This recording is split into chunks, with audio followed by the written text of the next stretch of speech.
तो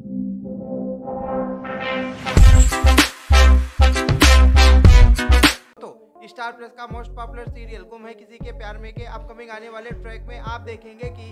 ईशान सभी को लेकर पहुंच गया है भोसले हाउस और सभी को भोसले हाउस में देखकर रेवा हो गई है बेहोश।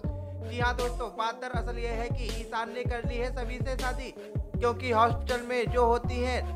तो दोस्तों बात दरअसल ये है कि हॉस्पिटल में हरनी ताई कहती हैं ईशान से कि तुम मेरी सभी का ख्याल रखना और प्लीज तुम मुझसे वादा करो कि मेरे जाने के बाद तुम मेरी सभी का ध्यान रखोगे और मेरी सभी से शादी कर लोगे। तो यहाँ पर ईशान वादा कर देता है हरनी ताई से, जिसके बाद हमें दिखाया जाता है कि हरनी ताई मर जाती है, लेकिन मरने के बाद फिर से उनकी सांसें चलने लगती है। जिसके बाद डॉक्टर आता है और देखता है हरनी ताई को और कहते हुए नजर आता है सब लोगों से कि ये किसी चमत्कार से कम नहीं जो हरनी ताई फिर से जिंदा हो गई है सभी की। तो दोस्तों मैं आपको बता दूं कि जब ईशान और सभी दोनों लोग शादी करके हरनी ताई के सामने जाते हैं और जैसे ही ये बात करते हैं तो वहाँ पर हरनी ताई की सांसें चलने लगती हैं और एक बार फिर से हरनी ताई जिंदा हो जाती है मरकर।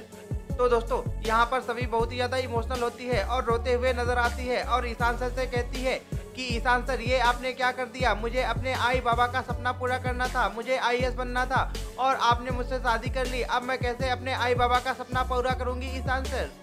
तो यहाँ पर ईशान भी बहुत ही ज़्यादा इमोशनल हो जाता है और रोते हुए नजर आता है और कहता है सभी मुझे माफ़ कर दो और मुझे समझ में नहीं आ रहा था कि मैं क्या करूं, क्योंकि ये तुम्हारी ताई की आखिरी इच्छा थी, इसी वजह से मुझे तुम्हारी ताई की आखिरी इच्छा पूरी करनी पड़ी सभी।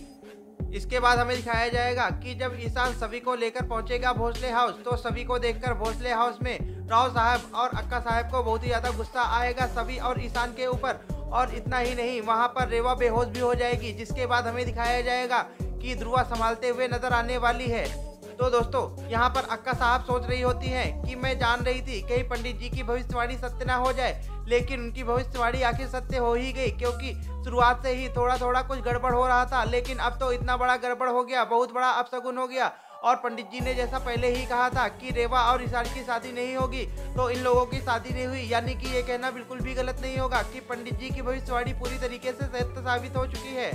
और अगर बात की जाए रेवा की तो रेवा ईशान से कहती है कि ईशान ये तुमने क्या कर दिया, अगर तुम्हें मेरे साथ ऐसा ही करना था तो दोबारा तुमने मुझसे प्यार की उम्मीद क्यों जगाई और क्यों किया मेरे साथ इतना बड़ा धोखा तुमने ईशान। तो दोस्तों यहाँ पर ईशान कहता हुआ नजर आता है रेवा से कि रेवा प्लीज तुम मुझे माफ कर दो, मैंने सभी की ताई यानी कि हरनी ताई को वचन दिया था कि उनके ना रहने के बाद मैं सभी से शादी कर लूंगा,